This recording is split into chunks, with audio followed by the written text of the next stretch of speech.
Hey, what's up, Gunslinger Nation? Welcome back. Let's get straight into it today because Ubisoft has really stepped into it with Assassin's Creed Shadows. A month before its official release, the game's already been leaked, streamed, and sold for over $100 a pop on the black market. And to make matters worse, Ubisoft's scrambling to manage the fallout, while also pointing fingers in all the wrong directions. Let's break it all down.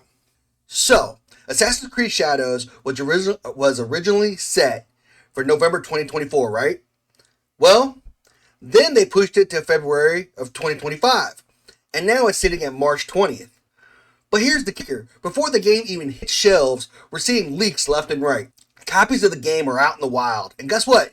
These aren't digital leaks, they're physical copies. People on Reddit and social media are flexing their early access. And you know how the internet is. Once it's out there, it's out there. Red flags, right? Big time. We're talking about multiple physical copies floating around. And now, how in the world are physical copies of a game leaking early? But this? Something sounds off. Ubisoft claims it's investigating its supply chain, but it's hard to believe when you've got multiple listings on auction sales like Macari selling these early copies for $100 a pop. But these leaks don't stop there. People have started streaming the game on platforms like Twitch, showcasing gameplay before the official release. Ubisoft's been scrambling to take down these streams. But as we all know, the internet is forever. Those archived recordings still circulating in corners of the web. So if you're avoiding spoilers, good luck with that. The game story, mechanics, and plot twists are all being revealed ahead of schedule. If you wanted to go into Shadows fresh on release day, you'd better be careful where you browse. Just saying. But let's get into the real mess. Ubisoft sent a cease and desist letter to Smash JT after he was trolled by an identity thief. That's right, Smash JT was tricked by someone pretending to be a Ubisoft employee instead of going after the real culprit. Ubisoft decided to target Smash JT. Let that sink in for a second. Smash JT was caught up in a hoax where he was misled about the delay of a game's release date, specifically Shadows. And Ubisoft's response? They go after him. Not the guy who impersonated their employee, but the YouTuber who was misled and a victim. A little backwards, don't you think? Here's where it gets even more suspicious. Ubisoft's been dealing with a bunch of negative press around Shadows, from accusations of historical inaccuracies to outright disrespecting sacred sites in the game. It's been a public relations nightmare for them. Now the game leaks early, and Ubisoft is pointing the finger everywhere. They're blaming everything from their supply chain to external factors. But what if this whole thing is a setup? The trolling incident, the leaks, the streamers, it's almost like a perfect storm of bad PR. And now Ubisoft's going after anyone they can, like Smash JT, while the real issue is how they've mishandled their development, marketing, and even their own employees. Now let's break this down from a business perspective. And as someone with a business background, it doesn't take much to see something's off here. Ubisoft's been bleeding money. Their stock has plummeted from over $12 billion in 2021 to under $2 billion today. They're relying on Assassin's Creed Shadows to stabilize their finances. And with all this chaos surrounding their game, it's hard to see how they'll come out on top. But let's talk about something that doesn't add up. 2 weeks.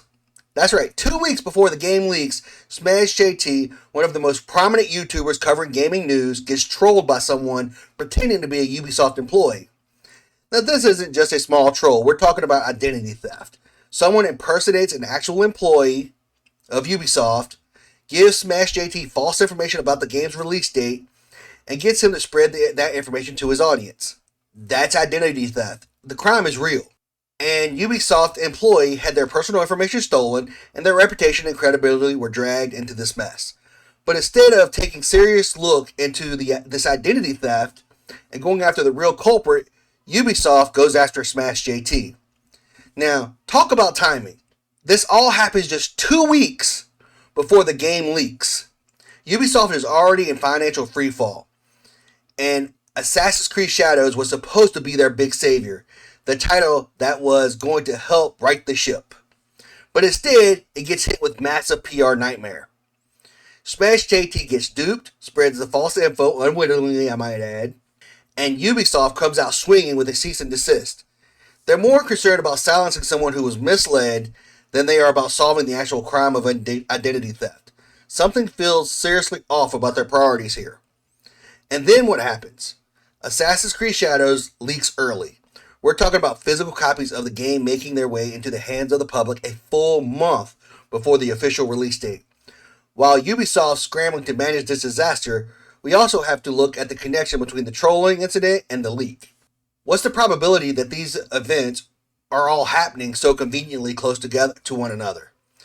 You've got a highly publicized trolling event that involves identity theft of an Ubisoft employee, something that severely damages Ubisoft's credibility, and 2 weeks later, the game leaks in a way that causes spoilers to spread across the internet. It's almost like Ubisoft is trying to divert the conversation away from their own mistakes by focusing on the leak and the supply chain problems, which, let's be honest, feels like an incredibly convenient distraction. Instead of the gaming world focusing on their internal issues, like their mishandling of development and marketing, Ubisoft is pointing the finger at external factors, trying to make this look like an incident or a mishap. They want people to think about the leak and their supply chain are the real problems. But the truth is, they're trying to mitigate the damage they know is coming if this game does not do well with all of the backlash that has been going on from day one. So the question is, could Ubisoft have seen this leak coming? With their supply chain issues and everything going wrong behind the scenes, is it possible that they allowed it to happen in a controlled way so they could spin it and make it look like a minor issue? The leaks, the trolling, the spoiled plot lines could all be a well-orchestrated distraction from their own mishandling of the game and its release. It doesn't take a genius to see how easily they could have spun this whole thing into a victim narrative, allowing them to shift the blame for their poor decisions onto external factors instead of their own internal failures. At the end of the day, Ubisoft's handling of Assassin's Creed Shadows is a disaster. The game's been delayed, it's been leaked, it's been surrounded by controversy since day one, and now with spoilers everywhere and a public relations mess on their hands, Ubisoft needs to figure out how to get control of this train wreck. For those of you still interested in the game, tread carefully online for the next month, because it's about to get messy. And if Ubisoft doesn't figure this out, this might just be the last nail in the coffin for Assassin's Creed Shadows, and maybe for Ubisoft's future, depending on how things go. But before we wrap up, make sure you hit that like, subscribe button if you want more content like this. And don't forget to join Gunslinger Nation on Discord for all the latest updates. I appreciate y'all tuning in. I'll catch y'all in the next one.